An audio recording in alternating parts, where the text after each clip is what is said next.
her licence number, and this is her address. Yeah. And they send the clients to the address. Yeah. Goodness. And is that like, so well, just imagine if you'd been stopped by police, produced your licence, and they said, excuse me, miss, you're banned. So that didn't happen.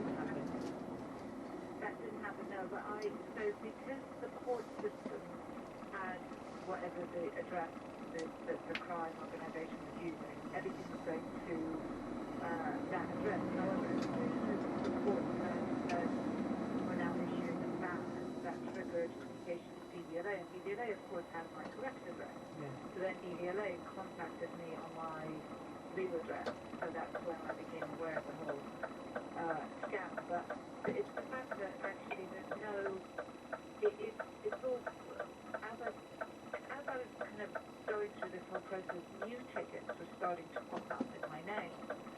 So I was getting very stressed because I felt like, well, when is this ever going to stop? And I was trying to put a stop to it and see if there was somehow I could put a red flag against my name on my driving license number, and there isn't. And there's no real kind of communication or checks on addresses between DVLA and the court system or the organisation that issues the tickets with police. And when I spoke to DVLA and I asked them if I could just change my license number, the person I spoke to said, well, no, we can't really do that because your license number is made out of your name and your date of birth, etc. Why don't you change your name? God, I've just heard James Jones snort. DVLA says, oh, we know how to solve this, change your name. It's horrifying. That was their first solution. Over the phone, somebody said, well, you could change your name. Just stop. Why don't you get rid of your middle name and then that will change your driving license number? That was their initial advice. Well, that's one way of doing it. Oh my goodness. So what's been it? I mean, this must have taken ages to sort out and be really worrying. But what's been the impact on you?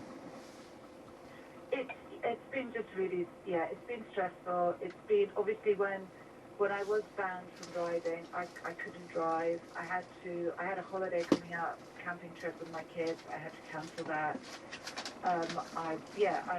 Luckily at that point I was still living in London. I've only recently moved down to Devon, and in London you can get around without a driving license. But if this had happened to me now, I'd be really stuck because living more out remotely, you need to drive. So, but it's just the stress as well. Every time a new ticket would appear, it's just that feeling of just not knowing, like my details are out there, somebody's, using my details, and it's the lack of help. Like I spoke to Action Fraud, they told me it wasn't a fraud, and like it wouldn't be going investigated. And again, it's like, I have the details, I have the address, I have vehicle registration numbers of people that had used my identity fraudulently. Like, there's not much to investigate, but again, the reaction from Action Fraud is that it's not fraud, so nothing has been done. So when you were banned, when your license was banned, you really were banned. Yes. So you couldn't have driven because you wouldn't have had insurance because you were banned. No. And that's a massive impact. You couldn't just say, oh, it's not me, I'm not banned, it's just my license. You actually were banned. I was banned for 2 months until I did a statutory declaration in court, and the prosecutor cleared all my convictions. Until that point, I couldn't drive. James Jones, how can Action Fraud say that's not fraud? Well, I don't know about that, but I mean, I think Dash's experience and several of your other callers really show that the authorities simply don't have the resources to deal with the size of the problem that identity fraud is today in the UK. I understand that we identified through our services a fraudulent application every minute of every day in 2023, and fraud went up last year by 22%. I think we stopped nearly £2 billion worth of fraudulent transactions, but just a tiny slice of that slipping through the net is still, big business. It's lucrative for the fraudsters. So I think, the authorities need to get wiser to this because it's just so terribly frustrating for people. It's frustrating. It's also, it leaves them feeling victimised and completely hung out to dry, abandoned, because nobody seems to take them seriously. If you've been banned from driving for 2 months, there's nothing to do with you. There's a significant financial loss potentially in there as well. Dasha. Oh, Yeah. you're still Yeah. there? Yeah. Oh, yeah. No, absolutely. It was the impact was real, and like I said, I had to cancel holidays. I had to change, I had to change plans, but it's the emotional impact as well, which then in turn affects you at work, and the levels of stress, and going through the courts and coming into courts when you have done nothing wrong, and having to sit there and kind of go through the whole system. It was a really, really huge impact on me over the course of those months trying to deal with it. Dasha, thank you so much. Call now, 03700 100 444. You can email you and yours at bbc.co.uk. You can text us at 84844, and you can use the hashtag you and yours on social media. We have had several emails from people.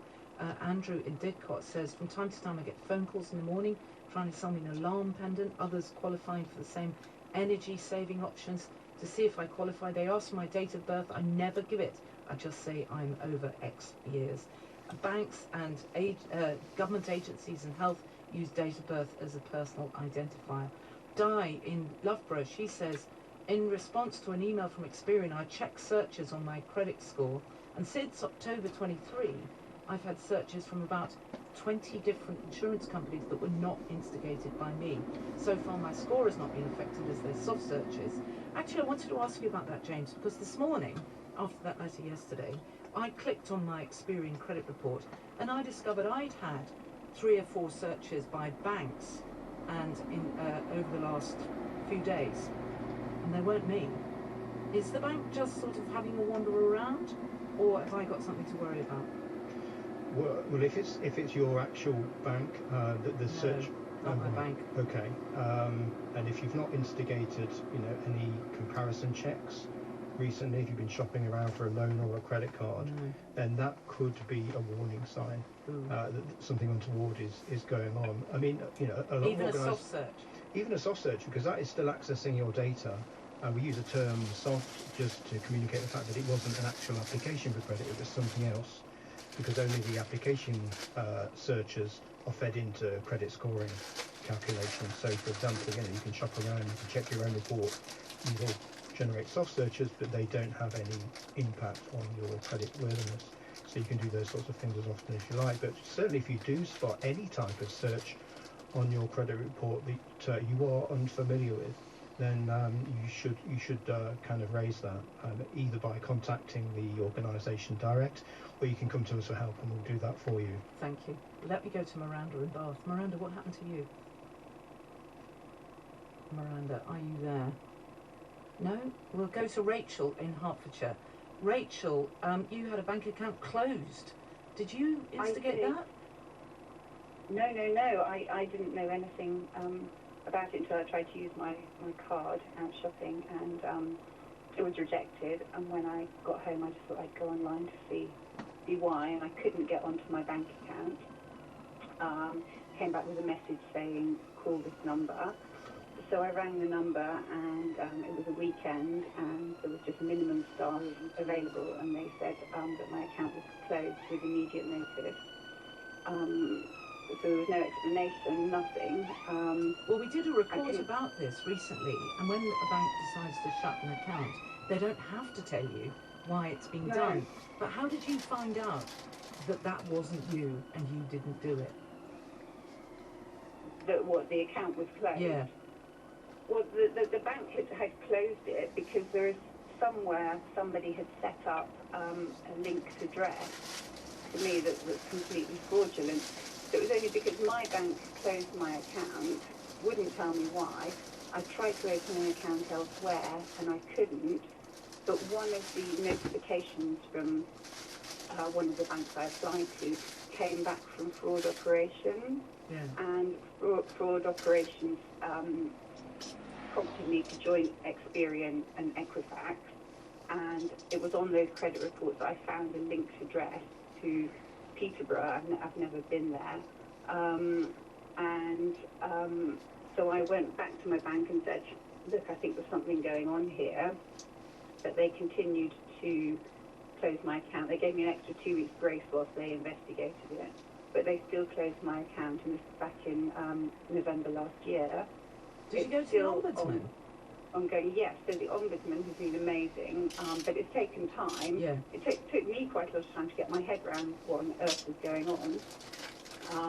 And the Ombudsman has got to the bottom of it. He said to me that it's very sophisticated crime in my name, and that he's sort of untangling this web, really, and that my bank will now reactivate my account, despite them saying that they'd closed it.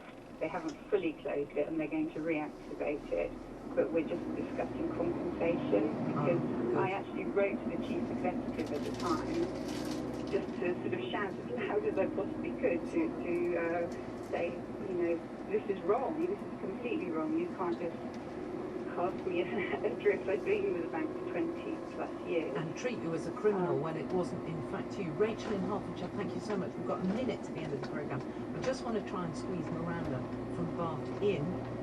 Miranda, you've had a really rough... Sorry about that. That's all right. Line went, so good to hear. You've had a rough go. You've got a minute and a half to tell me what happened to you.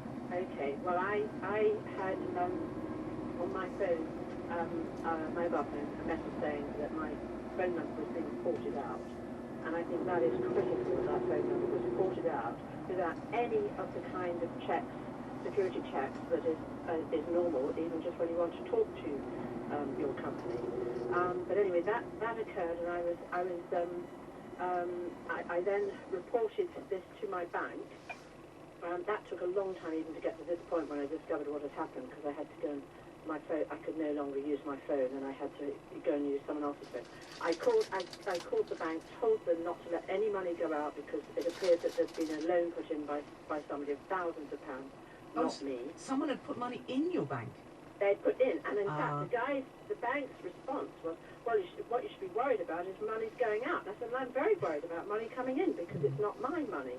Did the criminals manage to get that money out? And then they managed, and then the bank, having told the bank to make sure that was secure and no money went out, that was the Friday afternoon. I'd gone to the police, which, by the way, you know, you have to then fill in forms, and you can't get the local police to help you. So then on the Sunday morning, early Sunday morning, I got a call to say my bank account had been cleared out, and I couldn't use it anymore. And Miranda, I'm going to have to stop you. I'm so... My phone went. I'm going to have to stop you. Miranda, I'm going to have to stop you because we've come to the end of the programme. And if I crash the weather, I'll be sacked. I just want to say thank you very much to James Jones, the Head of Consumer Affairs at the Credit Reference Agency, Experian. Stay with us for the 1 o'clock news and World at 1, and join Peter White just after the midday news tomorrow. Morning News was produced by Kathleen Allen. The studio managers were Kelly Young and Mitch Goodall. Let's find out what the weather has in store for us. Here's Stav Daniels. Thanks very much, Neil. Good afternoon to you. Well, we're remaining this cold theme of weather, certainly cold for the time of year, for the rest of this week. We've had Arctic air move southwards around an area of high pressure, which is sitting out to the west of the UK, so it is feeding northerly winds across the country. However, some areas are benefiting from this. We've got some shelter spots across central, southern and western Scotland. Northern Ireland, parts of Western Wales and southwest England will be doing pretty well with the sunshine and also the best of the temperatures. Today is a classic example of that. We have a lot of cloud draped across more eastern parts of Scotland, but certainly across eastern and central southeast England as well. So here the cloud may be thick enough for the odd spot of rain at times. It will stay quite chilly with an onshore breeze here. Temperatures down the east coast will be ranging from around 6 to 8 Celsius, to well below half the time of year. Generally 8 to 11 degrees for many, but out across the west, where we have the best of the sunshine today, western Scotland, Northern Ireland, Western Wales, southwest England, see 11 to 14 degrees, with a few areas probably seeing 15 or 16 Celsius, probably Belfast and Glasgow. As we head through tonight, little change. It stays rather cloudy across eastern areas. The cloud may be thick enough for the odd spot of light rain or drizzle. Clearer skies towards the north and the west of the country, so it's going to be chilly, a touch of frost, but where we have the cloud, we're looking around at 3 to 5 Celsius. Tomorrow is a very similar story. We'll continue to see more cloud across eastern Scotland and eastern England, an onshore breeze, 1 or 2 showers. These even have a wintry element over the higher ground too. And temperatures again in single figures down the east coast, but further west with the best of the sunshine, again we could be up to the mid-teens in Celsius. Start to see some subtle changes Thursday and Friday, with lower pressure trying to move in across the country. That'll bring increasing chance of showers, and very slowly temperatures will creep up from the south through the weekend. We have an ongoing serious incident over. On BBC iPlayer. How's things in Belfast? Bit mad? Yeah, a bit mad. We're policing an area that could explode at any minute. Don't go in, do not go in. Where's? Stand back! I don't need anyone to protect me, alright? I never have. The hit series returns. I'm not saying it's going to be easy, and it won't be. But you owe us. Blue Lights. You can't see a rest of this. Watch me. Watch on BBC iPlayer. On 92 to 95 FM, on BBC Sounds, and on your smart speaker. This is BBC Radio 4.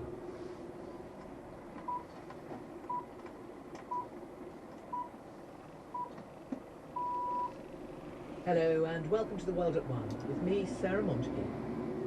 The morning after a new Rwanda law is passed, a grim reminder of the risk of small boat crossings, as 5 people die in the channel. A small boat with more than 110 people on board was stranded on a sandbank, and when the boat refloated, the people on board seemed to have moved around, and some of them fell into the sea. The United Nations urges the UK government to rethink its Rwanda law.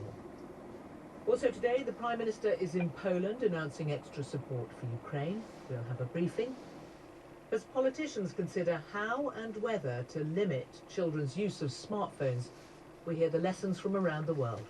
China's been a lot smarter about the effect of smartphones and social media on its children by forcing the manufacturers to take action, which I think the West could learn from.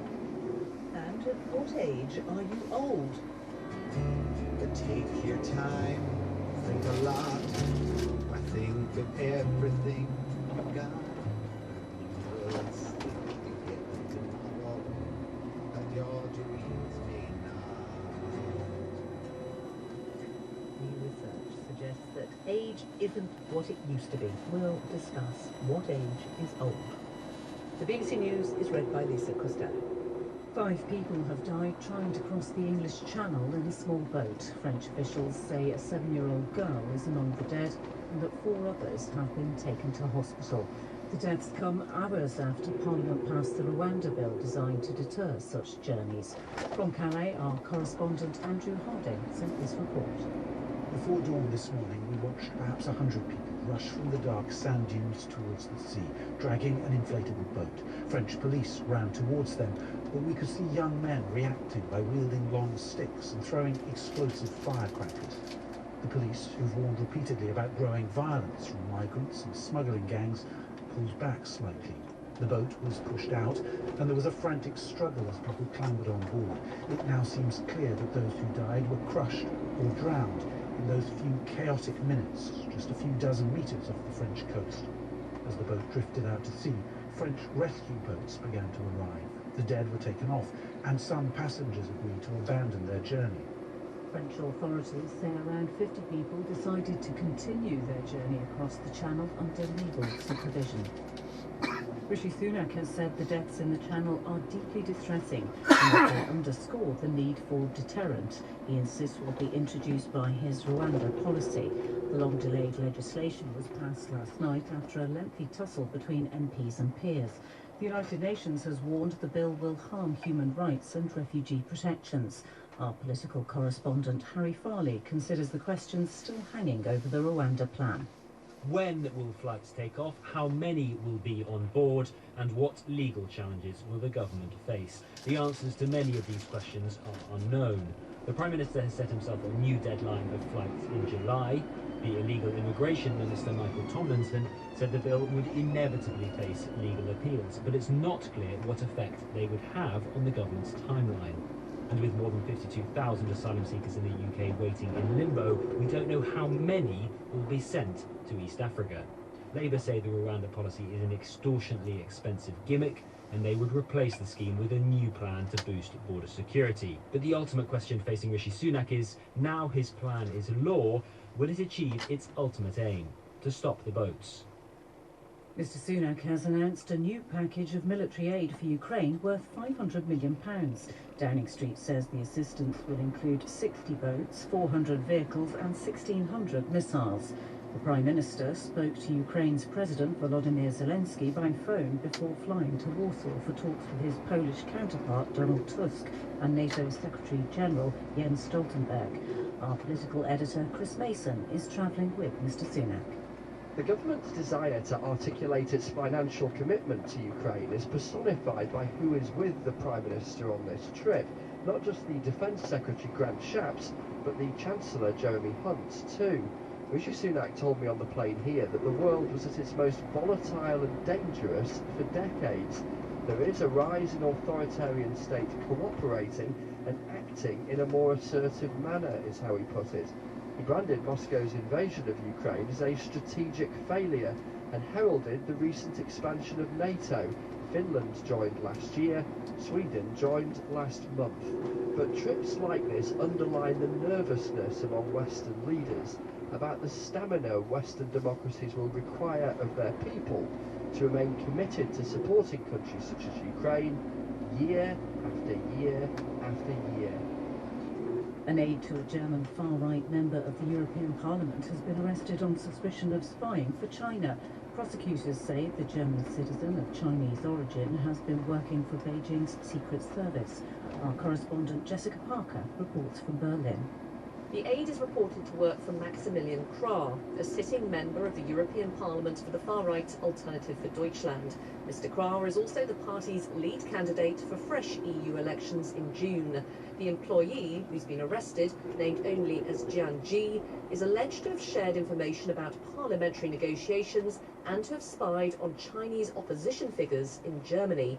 The AfD says the allegations are disturbing. It follows separate arrests yesterday in Western Germany of 3 people accused of spying for China. The former head of the legal team for the Post Office, Susan Crichton, has been giving evidence at the inquiry into the faulty Horizon system. The inquiry has heard that the company changed how it described problems with the IT system in 2013 after the chief executive, Paula Reynolds, asked her husband for advice. What had been referred to as bugs by an engineer at Fujitsu changed after Ms Reynolds' husband suggested they refer to them as anomalies and exceptions.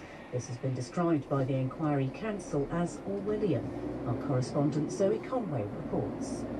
Susan Crichton is an important witness because she was a senior figure at the Post Office when it's alleged to have started a cover-up of issues with its Horizon system. In 2013, the forensic accountant's Second Sight had reported there were problems with the software. Within weeks, they were sacked. Susan Crichton told the inquiry that the Post Office board had been unhappy with the tenor of the Second Sight report.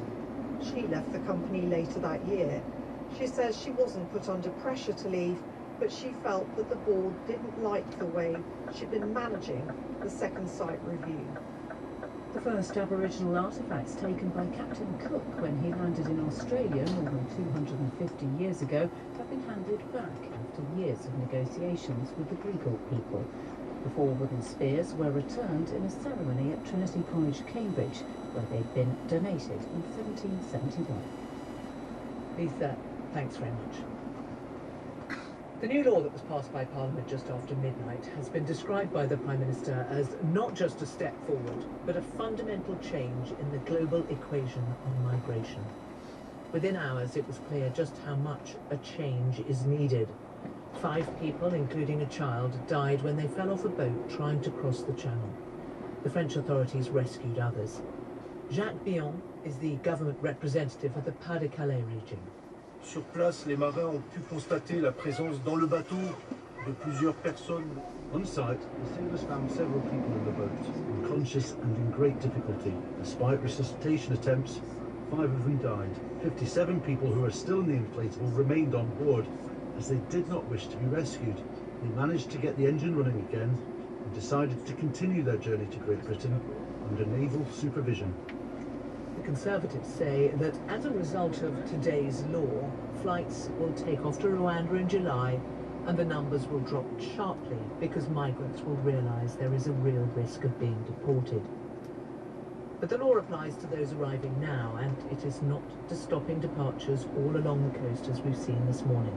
Our Home Affairs correspondent Tom Simons is in France, and I asked what he knew about the deaths this morning. Well, we do have some details, Sarah, and they come from the French Coast Guard, who describe how a small boat with more than 110 people on board. Now, I've been covering this for some time, and that is a very large number for the size of vessels that are being used to get across the channel. That boat was stranded on a sandbank, and when the boat refloated, the people on board seemed to have moved around, and because it was so full, probably, some of them fell into the sea. Now, a lot of people who make this crossing are unable to swim. Some of them are children, and we understand that one of those who died was a young girl. And we've been told something about that child. We're not entirely sure on the sourcing of that, so I won't say more, but certainly she was very young. We think either 4 or 5 years old. Now, attempts were made to rescue people. Some of those on the boat did not want to be rescued, which is often the case. So some were taken off, and some were simply tracked, it seems, possibly across to the UK. Though some of that detail, is out of sight literally from us as we were watching on the beach in terms of the BBC team that were there. Well, I know you were further down the coast this morning on Gravelines Beach near Calais, and you were speaking on BBC Breakfast Live when a smuggler's boat arrived. So let's hear what you were saying. This large group of migrants that are now on the boat came across the beach, followed by the police, and all climbed on board. There is a small outboard motor that we can see at the back that they are trying to start. It is a tiny, tiny engine. As you can see, that's a boat with, I don't know, what's that, 30 people on board? And they are going to be trying to get the boat out across the waves and into the channel. Now, the police are just over here. Although, I have to say, they were fairly angry with us. They felt that we might have known something about this attempt to cross the channel. We knew nothing about it. We just happened to be on a beach which is regularly used by migrants. They are standing back. They have CS gas canister guns on them, and we know that CS gas has been used against migrants on the beaches in the last week or so. And we also know that down the coast from here, another BBC team has been filming, and they witnessed a confrontation between 60 migrants with batons and fireworks and the police. What the police generally try and do is puncture those boats, because they're quite flimsy, not rigid inflatable boats, but just inflatable boats, and they try to puncture them with knives. They even try to shoot at them to try to stop these boats going to sea. But as you can see, that one now appears to be making some progress. I think the motor is now working, and they are trying to get out into the main channel. As you can see, I don't think they're going to get very far, because this French vessel is likely to stop them when they get out into deeper water. Tom, that was you talking on BBC Breakfast this morning. Do you know what happened to the boat? Well, we tracked it as far as we could see. These boats are very, very small, and the beaches, it takes 10-15 minutes to walk from one side of the beach from the sea to the dunes, so it's quite difficult to see.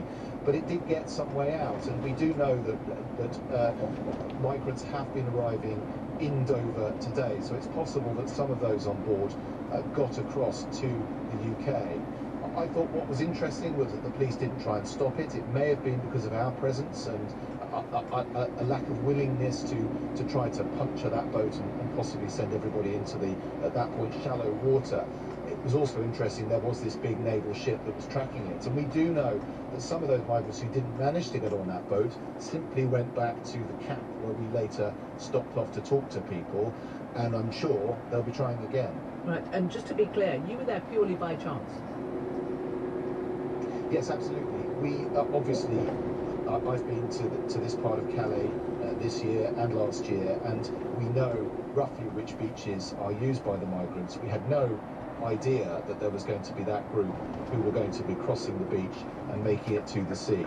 And certainly we were watching for a half an hour before they arrived. And you went to speak to other migrants who were in camps there. Who said, what were they saying? So we stopped off at an area near Gravelines, which is in the sort of shadow of a large French nuclear power station, where groups of people tend to live in small camps based on their nationality. And we spoke specifically to Somali migrants and also to some South Sudanese migrants who we've had contact with, colleagues, over the last few weeks.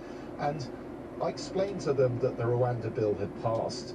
Many of them didn't know the detail of how the government's plan is going to work. They didn't know, for example, that if they were sent to Rwanda to make an asylum application, it would be an application to stay in Rwanda, not to go back to the UK. And when I said that, certainly eyebrows raised and people looked at each other and there was sort of muttered conversations. That seemed to be new to them. But the upshot of it was that they would not change their plans to try to get to the UK. Primarily, several told me, because they would be able to speak English and they were able to speak to me in English. So I think that's what the government's problem is. And also the fact that these are people who've made long journeys already. This is not the end of their journey. This is not the point where they're just about to get to the UK. They've been going for a very, very long time. And so they have invested everything to getting to that point, and I don't think they're going to be easily dissuaded. Tom Simons, well, no sooner had the law come in overnight than the United Nations called on the UK government to reconsider the plan. It says it breaches the Refugee Convention. Filippo Grandi, the UN High Commissioner for Refugees, and Volker Turk, the UN High Commissioner for Human Rights, want the UK to focus instead on what they say are practical measures to address irregular flows of refugees and migrants. The illegal immigration minister this morning said that the government is prepared to fight a whole range of legal challenges. Vicky Tennant is the UNHCR representative to the United Kingdom. Good afternoon. Good afternoon. What is wrong with this Rwanda law?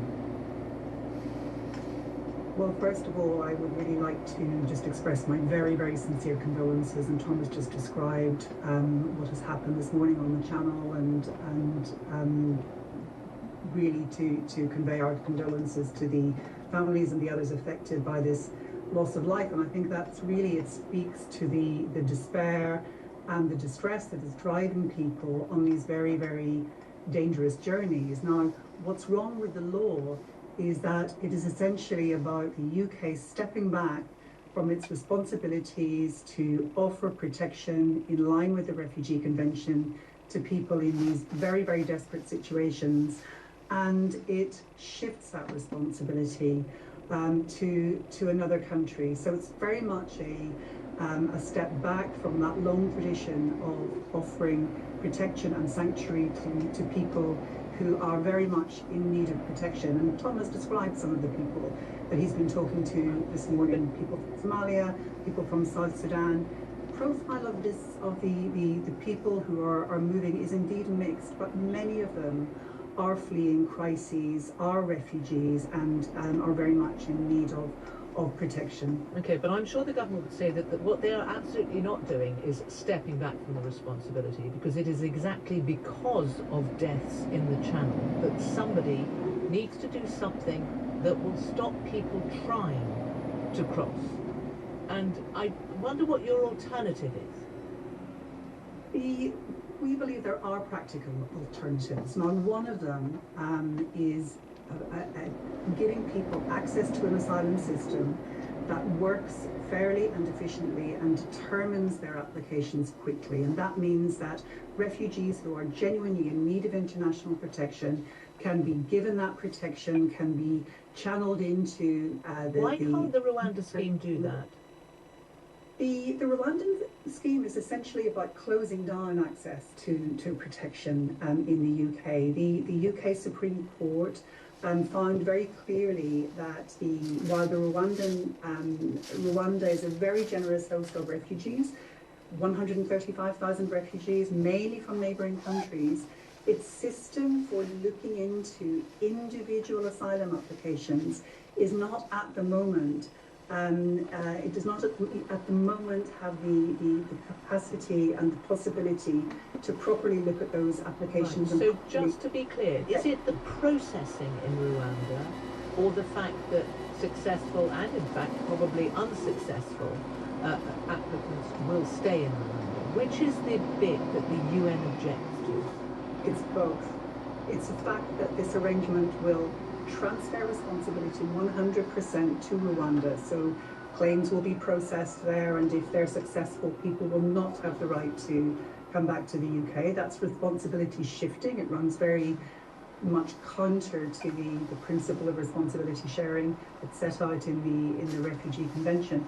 But it's also about the fact that for the time being, the Rwandan system simply is not in a position to provide the level of protection that would be needed. Okay, so I just wonder if there is another country where you could satisfy those criteria, because this is a global problem with lots of countries watching this situation, what we heard the Prime Minister called a fundamental change to the equation, which is what is needed. And you remove the Rwanda law, you are not going to have a chance of stopping people crossing the channel, or perhaps it could be another body of sea, a dangerous crossing somewhere else in the world. Well, we say there are very practical alternatives. I've talked about having a fair, efficient asylum system, which would actually allow you to remove people who are found not to be in need of protection, and to remove them to their own countries, which would certainly act as a deterrent and would also